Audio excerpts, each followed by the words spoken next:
అదరగొట్టే కారం రంగు రుచి ఆచి కారం పొడి. హైదరాబాద్ లోని అత్యంత రద్దీగా ఉండే నాంపల్లి కోర్టు సముదాయానికి బాంబు బెదిరింపు రావడం తీవ్ర కలకలం రేపింది.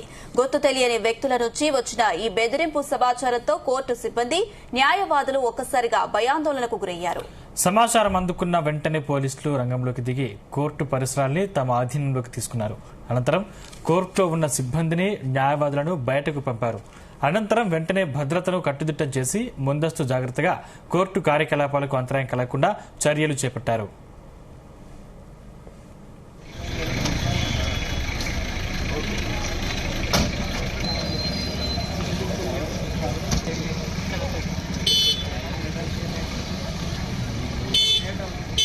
బాంబు బెదిరింపు నేపథ్యంలో పోలీసులు bomb detection and disposal squad, dog squad తో కలిసి కోర్టులోని ప్రతి గదిని, వాహనాల పార్కింగ్ ప్రాంతాలను అనువనువు తనిఖీ చేస్తున్నారు. ఎవరూ లోపలికి రాకుండా ప్రవేశ ద్వారాల వద్ద ఆంక్షలు విధించారు. ఈ బెదిరింపు ఎక్కడి నుంచి వచ్చింది, ఎవరు చేశారు అనే కోణంలో సైబర్ క్రైమ్ పోలీసులు దర్యాప్తు ప్రారంభించారు.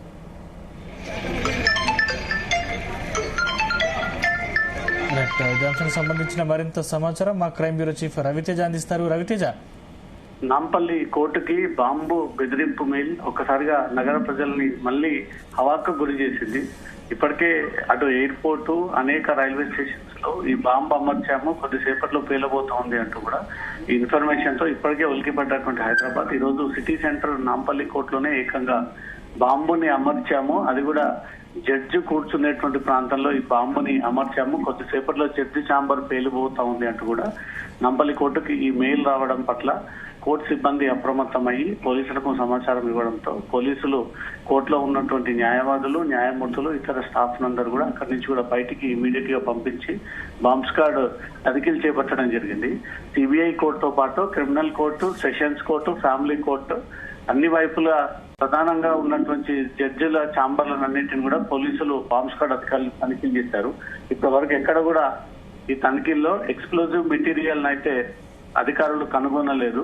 ఇది ఫేక్ మెయిల్ కిందకే అధికారులు భావిస్తా ఉన్నారు. ఈ మెయిల్ ఎక్కడి నుంచి వచ్చింది, ఎవరి ద్వారా వచ్చింది అనే దానిపై కూడా ఒక పక్క పోలీసుల కేసు కొనసాగుతా ఉంది, ఇన్వెస్టిగేషన్ కొనసాగిస్తా ఉన్నారు. మరోపక్క బాంబ్ స్క్వాడ్, డిస్పోజల్ టీము, ఇతర సెక్యూరిటీ టీమ్స్ అన్ని కూడా నాంపల్లి కోర్టుకి చేరుకొని న్యాయవాదులందరినీ కూడా బయటికి పంపించి అన్ని వైపుల నుంచి హాల్లో ఉన్నటువంటి ప్రతి అనువనువున రూమ్స్ చెక్ చేస్తా ఉన్నారు. ఇప్పటి వరకు పోలీసులు అధికారులు జరిపినటువంటి విచారణలో ఎక్కడ కూడా ఎలాంటి ఎక్స్ప్లోజివ్ మెటీరియల్ అయితే కనుగొనలేదు. ఇది ఫేక్ మెయిల్ కిందకి మాత్రమే అధికారులు భావిస్తా ఉన్నారు. నాంపల్లి కోర్టులో జరిగినటువంటి ఈ ఘటన పైన పోలీసులు అయితే కేసు నమోదు చేసుకొని దర్యాప్తు చేపడతా ఉన్నారు.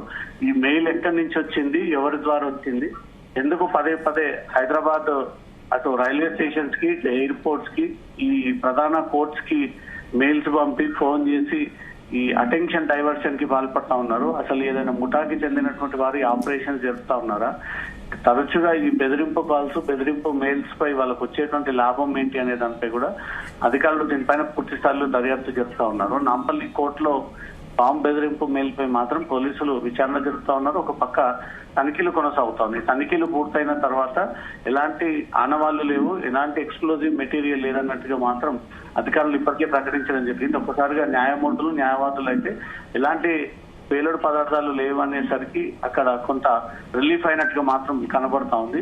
అన్ని వైపుల నుంచి బాంబ్ స్క్వాడ్ మాత్రం నాంపల్లి కోర్టులో ఈ తనిఖీలు చేపడతా ఉంది. Thank you Raviteja.